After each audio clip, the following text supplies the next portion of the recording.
Welcome to the AO Daily Show, your source of real news in an unreal world, keeping you up to date on the latest news, events, and the great community of Albion Online. Today is Tuesday, the 8th of October, and I am your host, Shozen. And with me today is my co-host, Bogul. How are you doing today, Bogul?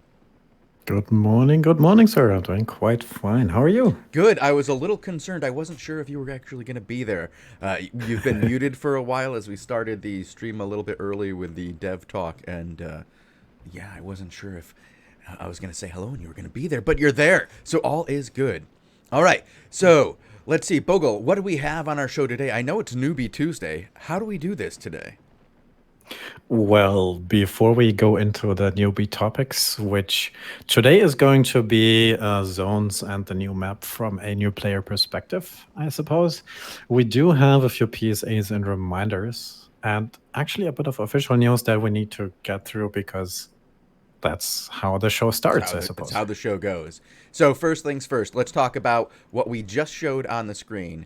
I believe I just pulled up the dev talk for the Mhm. new Outlands with Robin Henkes and Dominic Miller, I believe. Yes. Look at that, remembering names. Somebody give me a pat on the back. Wow.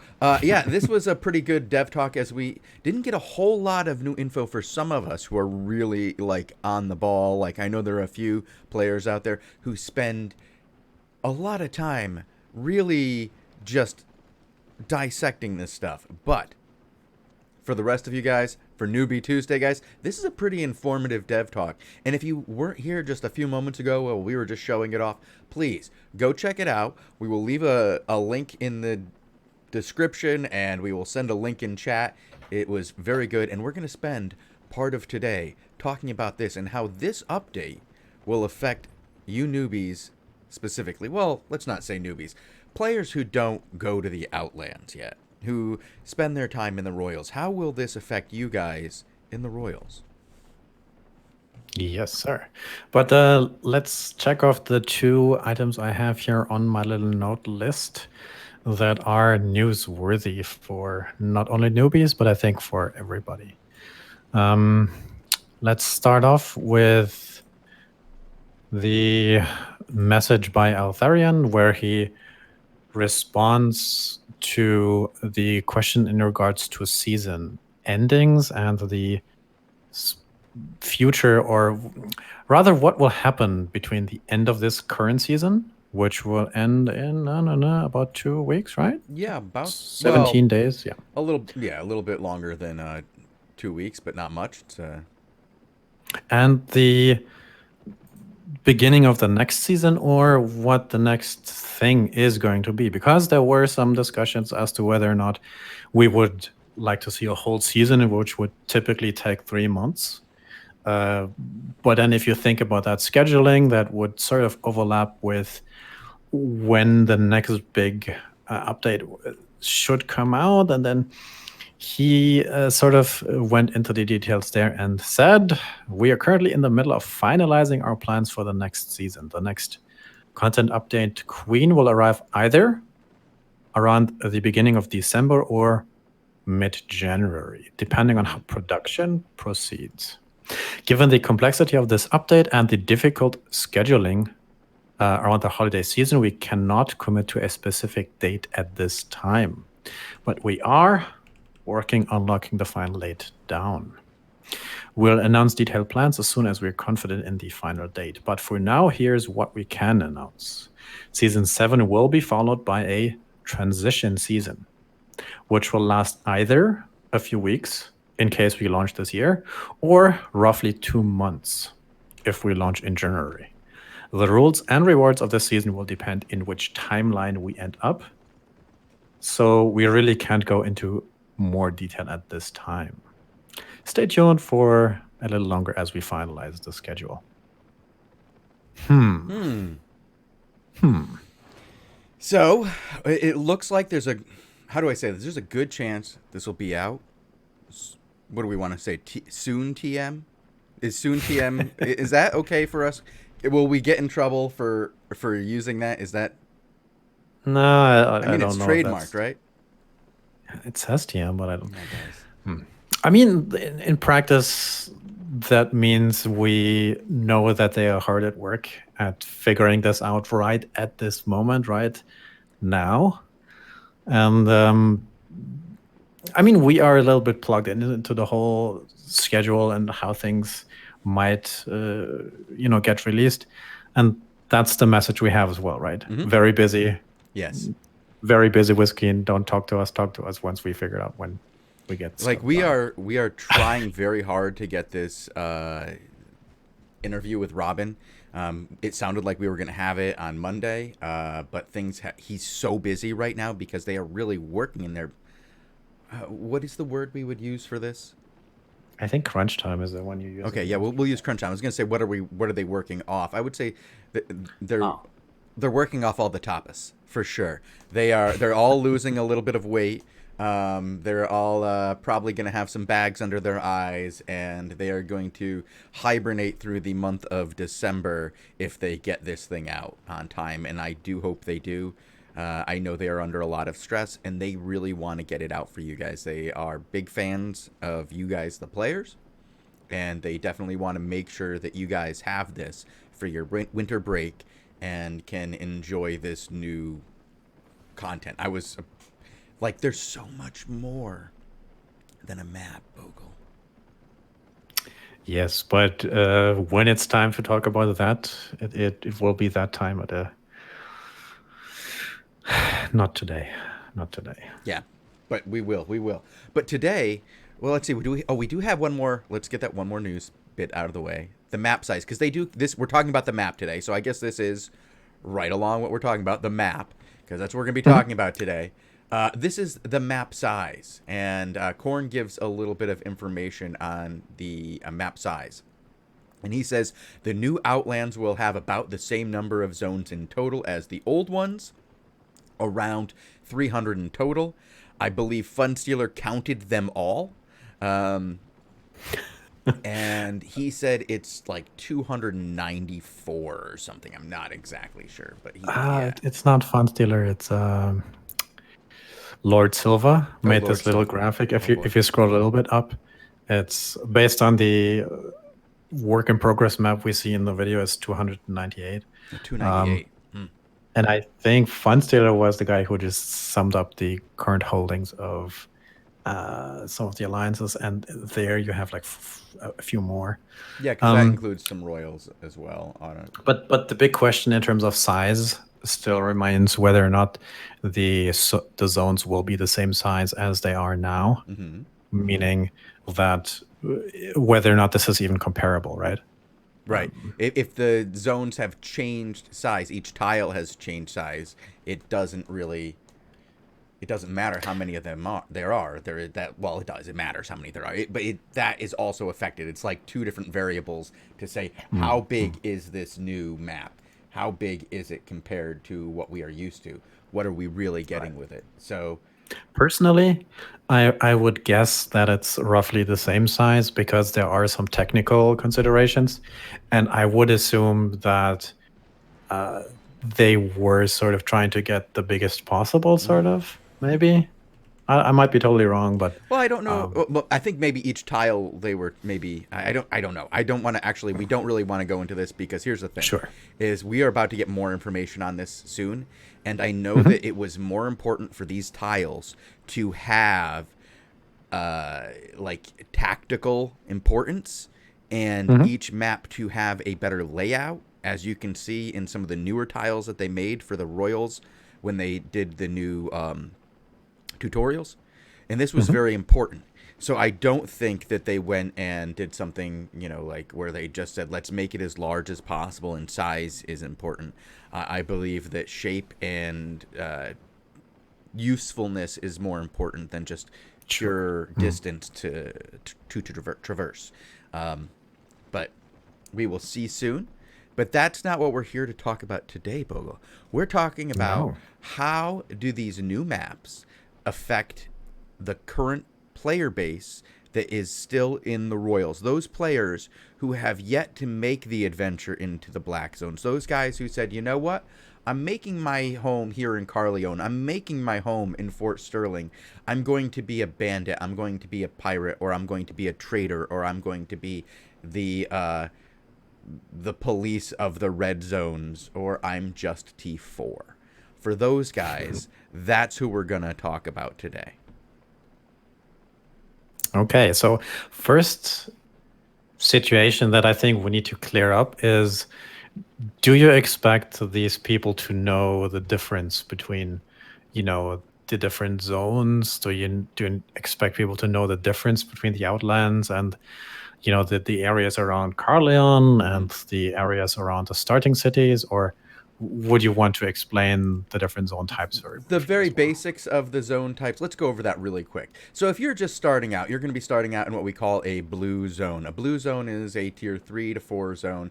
It's where you get, well, I guess isn't there a tier, do they still have tier 2 zones, Bogul? Yes, they do. The cross counts as a tier 2. I don't know why. But the lowest level zones you cannot die in. There's no PvP in these zones. You can't even get knocked down. Nobody can come over to you and attack you. It is a safe haven for you as a low-level player to get your gather on and learn your fame up to the basics of T4.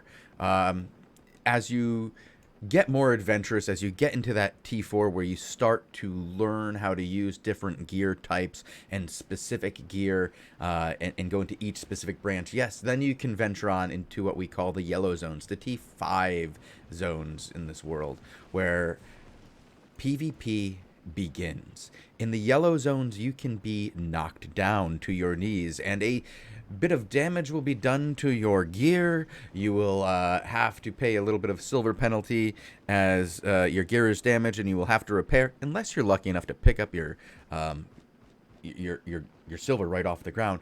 But here, you can't get killed, right? Generally, Right, you can't lose your stuff. Yeah. Now, By the way, quick tip: if you open your map and you can see at the before the name of the zone, you see that square, the color of that square, and the Roman numerals, you would see that what type of zone that is.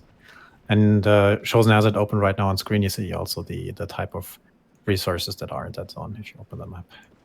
But yes, continue on. All right, so as you move on from the yellow zones and you get kind of adventurous, say you want to move on towards the massive city known as Carleon, you're going to have to come across a little bit of danger. You see, yes, you can get to Martlock. Yes, you can get to Fort Sterling, Limehurst, Bridgelock, the like. You can get there by just traversing the blue and yellow zones and get there without the fear of death. However, if you want to get to the massive city known as Carleon, you will have to traverse some red zones. Now, red zones is where death begins. And in this game, when you get knocked down and you die, you lose all your stuff. So as a new player, this part of the world can be a bit dangerous for you. This is where death becomes possible. But I don't lose my gold and my silver. No, right? no, you Because don't you lose said all your your, you stuff. don't lose everything that you lose all your inventory. You do not lose what you've left in chests at home, and you do not lose the gold and silver in your on your character. Phew. Well, Okay, I know. just making sure. Yes, make sure. Remind everybody. Everybody will be fine. Now, here in the Royals, those are the basic 3 zones you'll get, and those are the basic 3 types of PvP you'll get. However, there is another state of PvP that occurs in the Royal Continents. We call this faction flagging. Don't we, Bogle? Yes, you mentioned the red zones already, where it is still the case that if you want to attack other players, you can do so, but you need to flag yourself for PvP beforehand. Yes, this is Similar to the yellow zones, where you can also get in touch with PvP, but if you stumble across a player next to his name, whether or not he has that little icon, you can see if a player is flagged for PvP or not. Right now, if you look on screen on the top left on Shozen's character icon there, you see that shield. If it's the round shield there, then it's not a PvP flag and he can't attack you. And right now he is flagging for PvP, and then it changes the little icon there. That said, this this flagging system is only relevant for the royal zones, so the red zones and the yellow zones, and in the outlands, the so-called black zones, that doesn't even apply, the whole flagging thing. It just is full flagging all the time. Right. But there's a little bit more. I want to go into the faction flagging. Also, is, as we were saying, the different. As we said before, you can't die in yellow, you can't die in blue, unless under the specific circumstance of faction flagging. And then, if you flag for, say, we'll go over here to Martlock, and we will faction flag for Martlock. I'll show you. There's a. Oh my gosh, Martlock is popping today. Bogul, do you see this? I do. This is a poppin' city. So what you do is, instead of like going over here and clicking on your little flag over here to change it, you'd go to this guy over here, and you'd enlist. Oh, I can't. Hold on. Okay. Hold on. I can't. I have to deflag, and I can't deflag in front of guards. I wonder if I could. Because you use the GM account to teleport into the city instead of oh. Oh well. All right, so I cannot show you this right now because I am hostile for the next 10 minutes. One of the systems that's in there to prevent people from flagging and then deflagging and hurting people and really hurting you newbies. I'm not going to suicide on my GM. That's not going to work. I have stuff on me that I don't want to. Actually, I can do this. Hold on. Watch. He's right. I can do this. There is a will. There is a way. But Bogul, explain faction flagging while I handle the mechanics of this. Yeah, okay, so we wanted to talk about that one difference. Each of the royal cities do have their own faction, and you can, if you are brave enough, as Shozen said, enlist in one of their factions for as long as you wish. You can do that temporarily. And while you, however, have this specific enlistment, you will be attackable by other factions, including in yellow and blue zones. And that means if you are not careful with your situation, then it can happen that you can get attacked. So keep an eye on your flag, what you have up currently. It's on the top left of your screen next to your character icon. Yeah.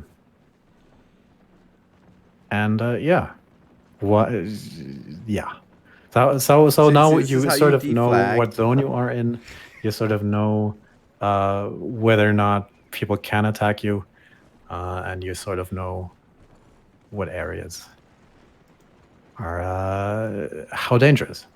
Now, as a general opinion from you personally, Shozen, how dangerous are these zones? Will you step out of the gate and you have immediately 15 guys trying to knock you down? Or if you step and venture out into the black zones, will there be hundreds of PKs waiting for you? Or what's the situation there? What do you think? How would you answer that question? Well, you see, there's a lovely thing that happens in both the yellows and the red zones, Bogul. When you enter them, you can see exactly how many hostile individuals there are out there and find out how dangerous it is when you go to these zones. And if it's too dangerous, you can just turn around. Bogul, you can turn around. Like right now, look, if you look on my lower right-hand corner, there is a number of hostile players in the region. It's 2, and we're good. Now, Bogul, I think we've covered most of the PvP. Now, that's not going to cover faction flagged people, by the way. That only covers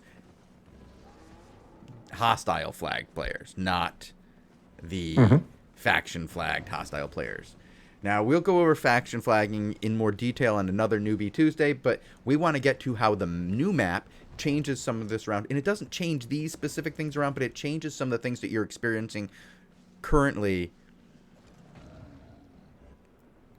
What? Oh, my overlay doesn't show the number of players because of Bogul. Oh, well, it's right there below your name. All right, hold on. I can do this. I see it. I got this. I got this. Hold on. Nope. No, it still doesn't do it. It's my... Okay, no. It's... Hold on. Ready? Ready? I got this, guys.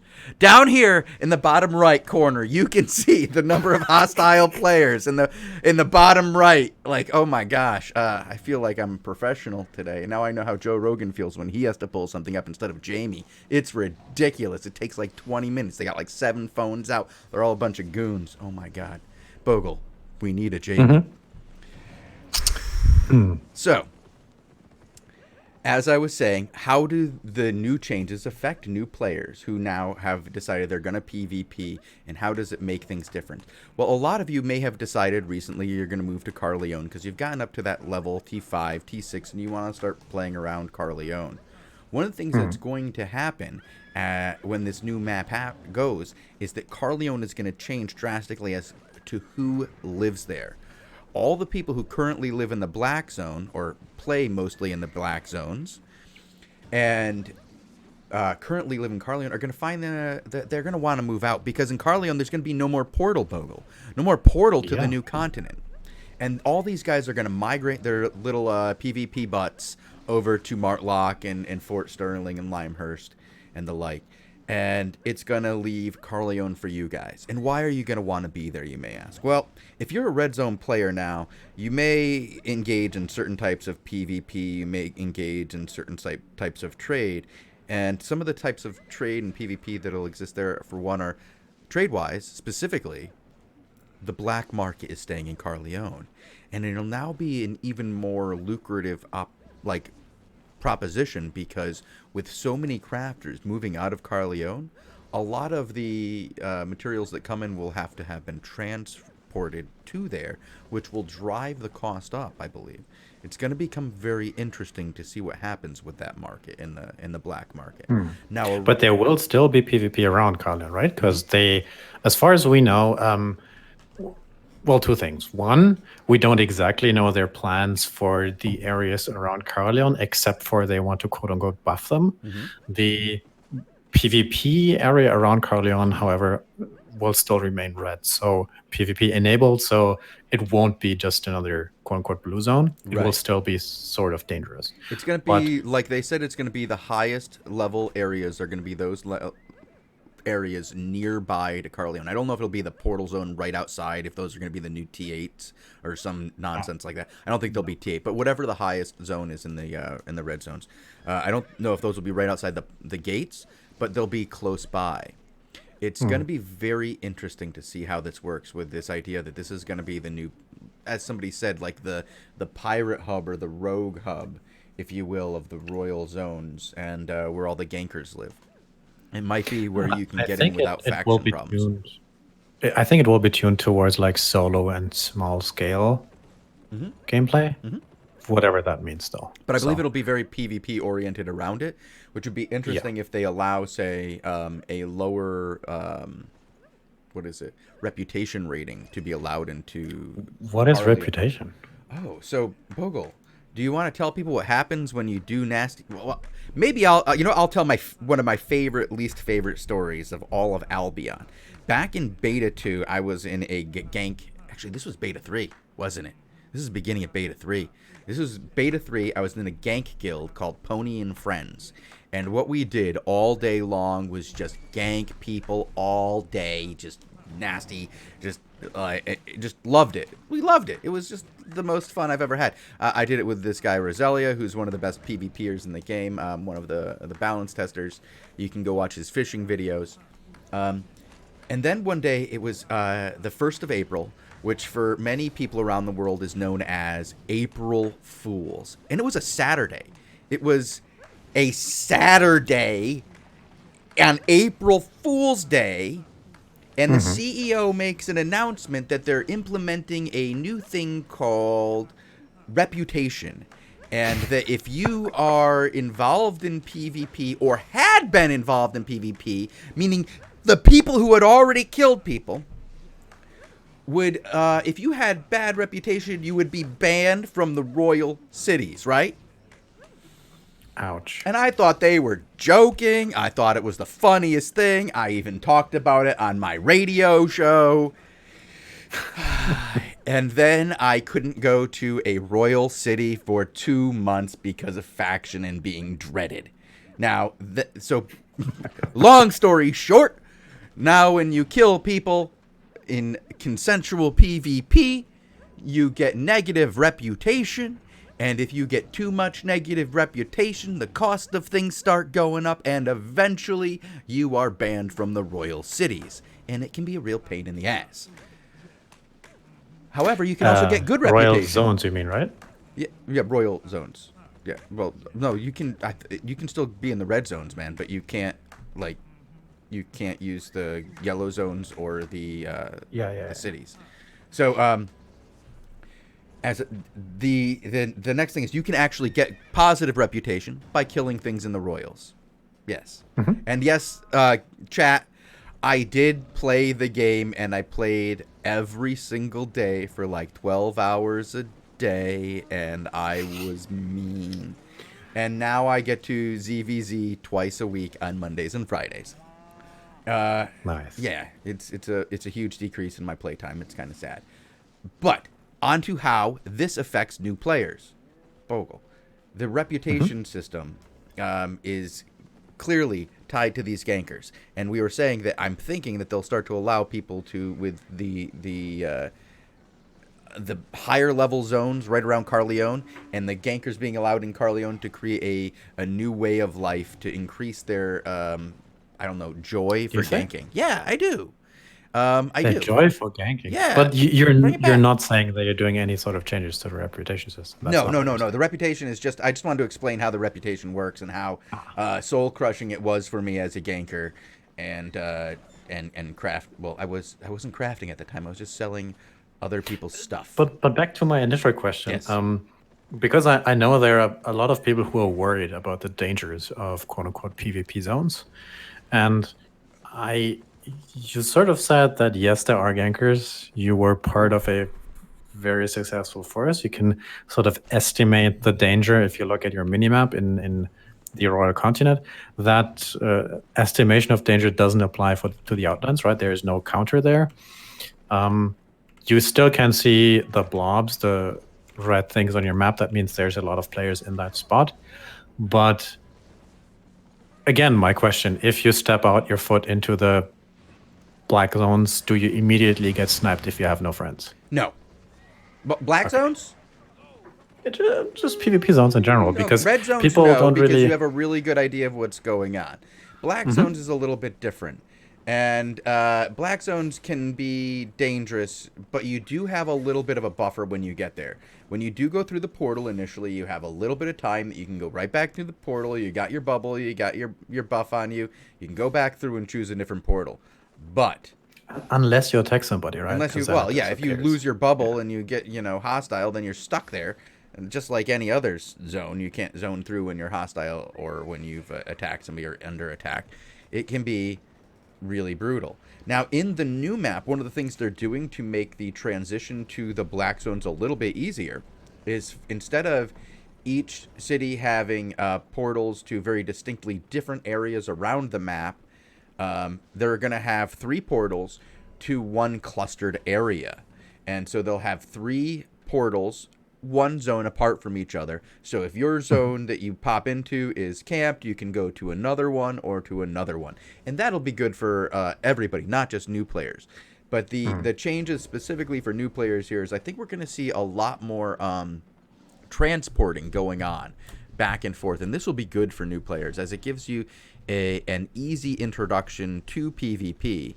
In a lot of ways, ganking is one of the easiest ones. So if you want to get involved in black zone ganking, the people who are doing transports are going to be some juicy loot, and having a few guys who just run back and forth on horses all day, like we would do back when we were ganking. You wonder how we found you? It's because we would run. We'd look for you. We'd traverse the same path over and over again for like, I don't know. How long did I play for? Days. I guess we have this all-time favorite tip as well, where you shouldn't wear what you can't afford to lose, right? This is one of these things that you should get experience in the black zones, but you should be mindful about your equipment choice, because it is still PvP. You can still lose your stuff, but if you plan ahead and choose your things wisely, then losing some of that is not a problem.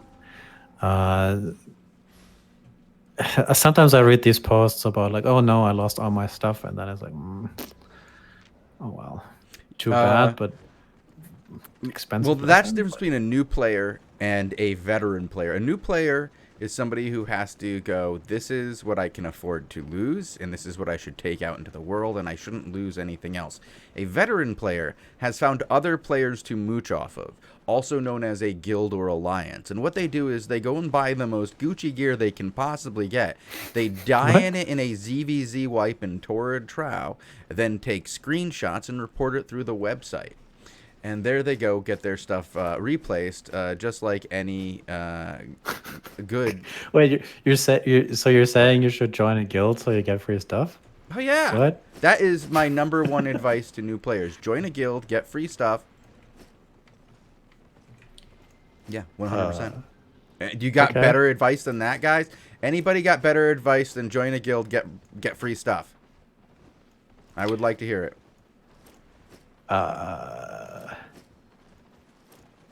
Try not to die as well. Oh, I guess. that's good advice. Try not to die is pretty freaking fantastic.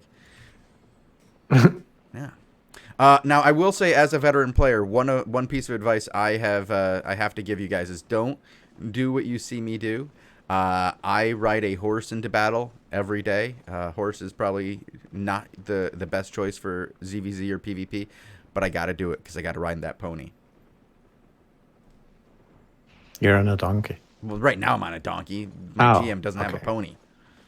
All right. Okay. All right. Bogul, did we actually give out any useful information to new players today? I tried to. I don't know if we actually succeeded. I think it sort of makes sense. In terms of other... I think there's two more items that we have to talk about before we end the show, because I know you like speculation. Mm-hmm. And we've seen these questions come up a little bit in the past. First, there is this new idea of making hideouts, right, as the base for your guild or your alliance. And one question we saw, whether or not you can or you will see these hideouts in the royal zones in the future. So can you make your home base in some sort of any of the royal cities, or do you have to go to the outlands? Do you know the answer to that? No, all we know so far is that the only place where they've said there are going to be hideouts is the outlands. But one thing we were discussing, and this is where we were making our own like hypotheses for the show, is that it sounds like they're going to be removing all towers from the game. As far as like GVG towers. And if there's no longer GVG and just ZVZ towers as to take territory, we wondered, will that be brought to the Royals as well? Because one of the things they want to do with the Royals, and this is pretty clear, is they want to make a clear separation between black zone guilds and red zone guilds. And this is what brought this whole topic up for Newbie Tuesday, actually. Was that we wanted to see a clear separation between guilds in the Outlands and guilds in the Royals. And one of the things they've done is that they've allowed you to do Crystal Realm GVGs now from any city, tower, or hideout, which will make it so that the guilds, the mega alliances, will hopefully more likely choose to, along with the leveling up of towers, to make the zone better. That is something for another show. But we assume that these mega alliances are going to want to Crystal Realm GVG out of their own towers for many reasons now, instead of harassing people in the Royals. And I wonder, will there be any content for the Royals, for this ZVZ battle, for this hideout? And we don't know. The answer is we don't know. I have an opinion, and I think the answer might be I think there won't be hideouts in the Royals, but that's just based on my feeling, my gut feeling. Yeah, my gut feeling is there won't be hideouts, but there will be ZVZ tower battles. Like, you will be able to take a For some ZVZ reason. tower so that you can engage in that kind of content, but that tower won't, how do I say, like, it won't allow you to suddenly own the the area I around. know they want to do something with faction warfare and revamp the whole faction warfare thing as a project that is supposed to start after the Queen update. And I'm assuming they will just probably use that opportunity to do something. Yes. But for the meantime, until that project starts, I don't know. No, I think you make a good point, and so does I'm a Doki in chat. That these towers might become something that is used for faction warfare, which we know they're making some changes to, but those aren't for a while yet. We know those aren't coming like with this patch. These are in the future, I believe. That faction warfare is getting a redesign, is how we could call it. But when they do, these towers could be like a clear way to bring both under one kind of royal umbrella, because we know that there's going to be faction warfare in the Outlands at some point. We don't know what that's going to be. Really? Yeah. That might be. I know that was discussed a while back, but I don't know if they actually confirmed to still be on path. Well, it's on the Outlands, and I believe it's in the. Now, this is speculation, and I could be wrong. Things may have changed. I'm not one of the developers. I don't hang out in Berlin. But my belief is that it's not this content patch, but next content patch is what we will see is the rework to the Royals and the rework to faction warfare overall. Like, they'll do both faction warfares at once. Unless, and this could be something that, because they've told us, Bogul, they've told us, this is a thing. They've told us there's stuff that you and I don't know is in the next patch, in the content update. This could be like maybe faction warfare, Outlands faction warfare is a key part of the new Outlands map. It could be, and we just don't know. I don't think so. I don't think so either. I don't think that's rampant speculation. You could put me on Fox News like with that one, guys. I could compete with Hannity. It's forget it. I could compete with Alex Jones. I'm gonna start selling supplements. You guys got it? Gold supplements. You found it here on Albion TV first. I'm gonna be selling tomes. I'm gonna be sniffing tomes all week long. Invest in gold. Buy your tomes. Get your eel sauce right here. Your ear sauce. What? That's my Albion Alex. Now I'm awake. Thank you. Jesus. All right. Now, on that note, I think it's time to get to the overtime show before people I end up doing more of this stuff. So. You completely. I don't even. Yeah. Okay. Let's wait for Rupek then. Yeah. All right. We're gonna hop out of here. We'll be gone for about 2 minutes, and I've got to go get another cup of coffee because clearly I haven't had enough.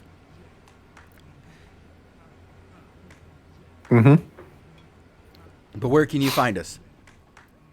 You can find us here on this very channel every day, every weekday at 18 UTC. We do news, gossip, some community announcements, talk about all sorts of Albion, whatever we can find, whatever you guys send us.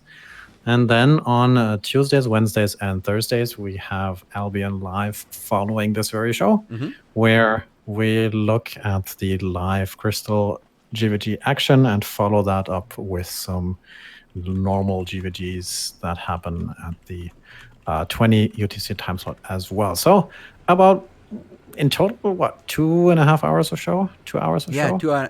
Well, it's a little bit, we do take a short break. Like, we're going to be gone, for what, 5 minutes? Yeah. So we will be back in just a few minutes.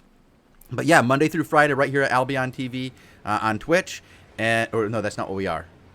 Shoot. It's twitch.tv/Albion Online. And then everywhere else, it's soundcloud.com or youtube.com/Albion TV. One day we'll figure it out. One day we'll get our shit together. But until then, stay classy, Albion.